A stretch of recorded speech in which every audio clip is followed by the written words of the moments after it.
This is the 97th day in the Hamas-Israel war, and I'm Yair Pinto, reporting to you from Israel.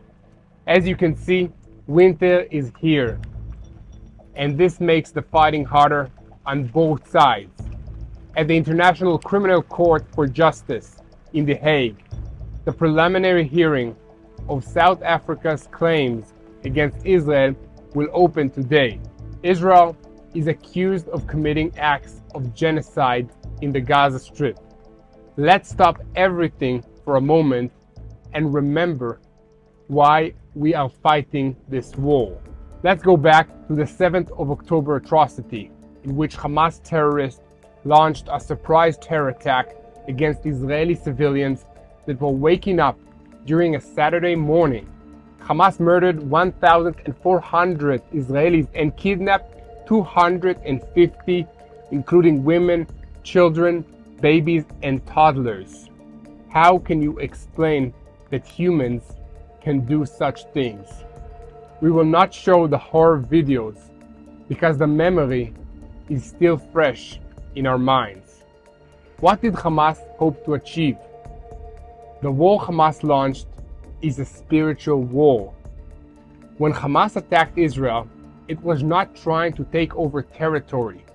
Hamas did not have the military capabilities to hold Israeli communities for a long period of time in the face of the IDF's superior strength.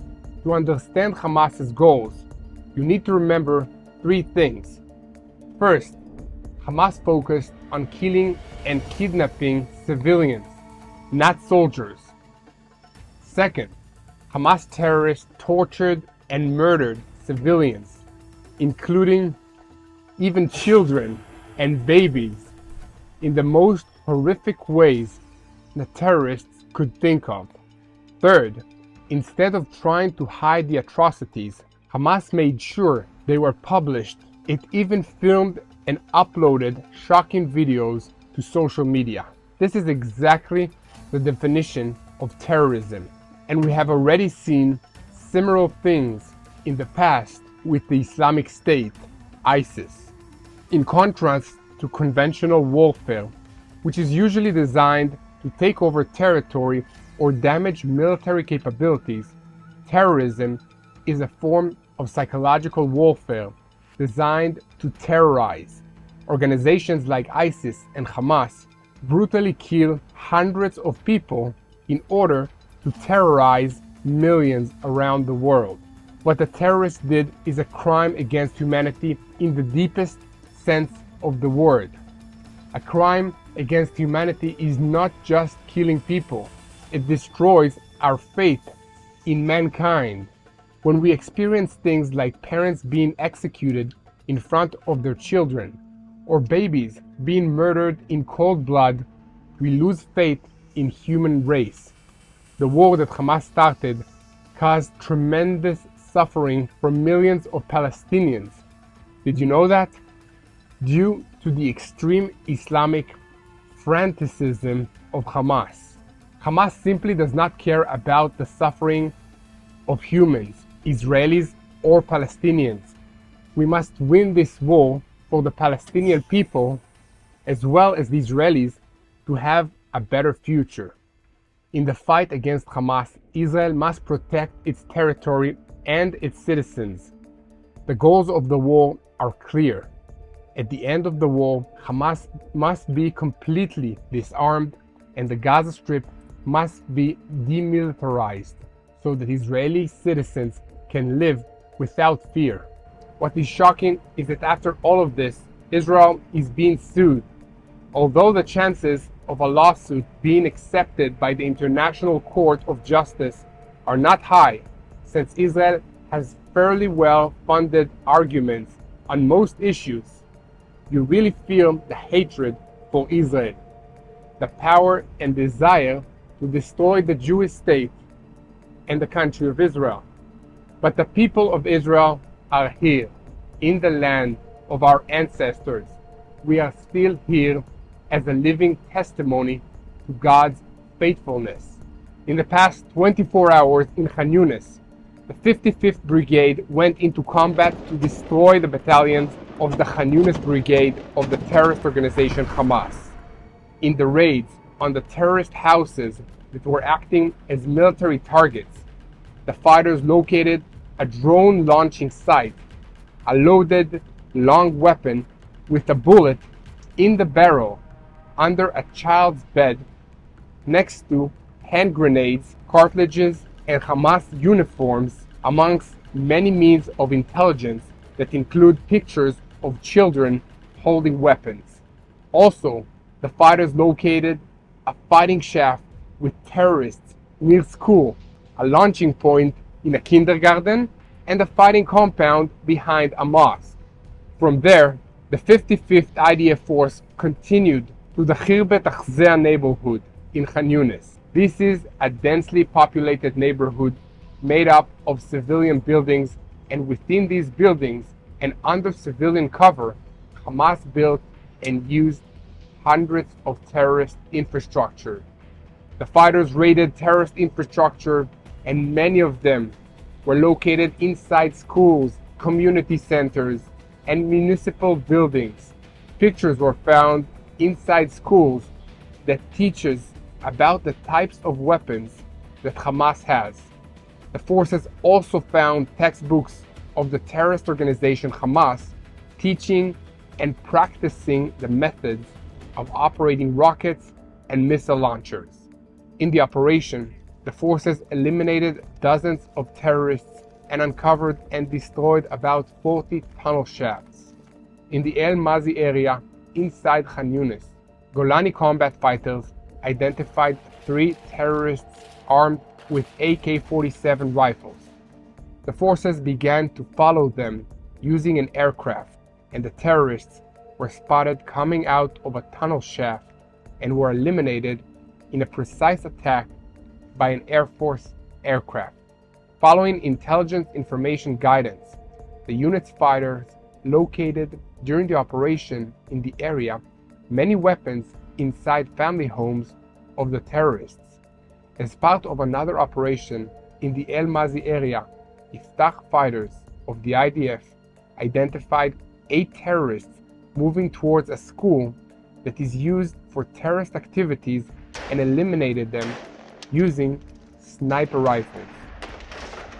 In Khan Yunis, the fire assembly of the Givati Brigade combat team identified 3 terrorists coming out of a building where weapons were located, and in cooperation with the fighters directed the Air Force aircraft assembly that attacked them, and they were eliminated. The fire assembly of the commando formation detected 2 terrorists placing bombs on the ground, and by targeting them with an aircraft, the terrorists were eliminated. Later, the fire assembly detected 2 more terrorists entering a building when one of them went up on the roof to observe our forces. The 2 terrorists were neutralized by a fighter jet. In addition, the last few days, it was reported in various Palestinian media networks that during an attack that was carried out earlier this week in the Rafah area, which is the border crossing city with Egypt, 2 innocent Gazan journalists named Hamza El-Dahudu and Sfata Tariya were killed.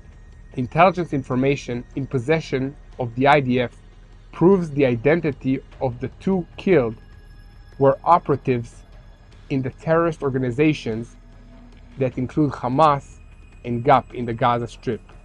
They took part in operations against IDF forces and actually are not journalists. Before the attack, the 2 operated drones in a way that created a real threat to our forces, who directed an Air Force aircraft to attack the terrorists who are responsible for this operation. Mustafa Tahira serves as an operative in the terrorist organization Hamas in the Gaza City Division. A document found by the IDF in the Gaza Strip during the fighting shows an organizational structure of all the operatives in the organization's Al-Qadisa battalion, in which the name of Mustafa is indicated alongside his position in the organization, which is Deputy Squad Commander. Hamza and El Hamdan El Dakhdu serve as an activist in the GAP terrorist organization and carries out terror acts against the State of Israel. In documents found by the IDF forces during the fighting in the Gaza Strip, Dakhdu appears in a list of activists from the GAP's electronic engineering field. It also appears in the documents that in the past, Dakhdu served as deputy commander of a platoon in the organization's Zaytun battalion and is currently in charge of a section in the GAP's rocket unit. Do you still think that these are innocent reporters or terrorists? You decide. In the northern part of Israel, a fighter jet of the Air Force attacked in the past few hours an operational headquarters and a launching point of a terrorist organization, Hezbollah, in southern Lebanon. In addition, a short time ago, 3 launches from the Lebanese territory towards the Arab El Aramsha area were identified and fell in open areas. The IDF is attacking the source of the shooting inside the Lebanese territory. Please continue to spread the truth that Hamas is a terrorist organization, that terrorism creates a world of fear, a world of terror. Look at the demonstrations of Hamas all across the world. It's aggressive. It's not the world I am willing to give to my children. This is why I'm fighting. So join me. Say a prayer with me for the peace of Jerusalem, the peace of Israel, and help us in sharing the truth of what really is happening here in the land of Israel. And especially now, please pray for the IDF soldiers that are fighting in the rain inside the Gaza Strip and inside the northern part of Israel and in the West Bank. It's not easy to fight in these conditions, so we need your support and we need your prayers.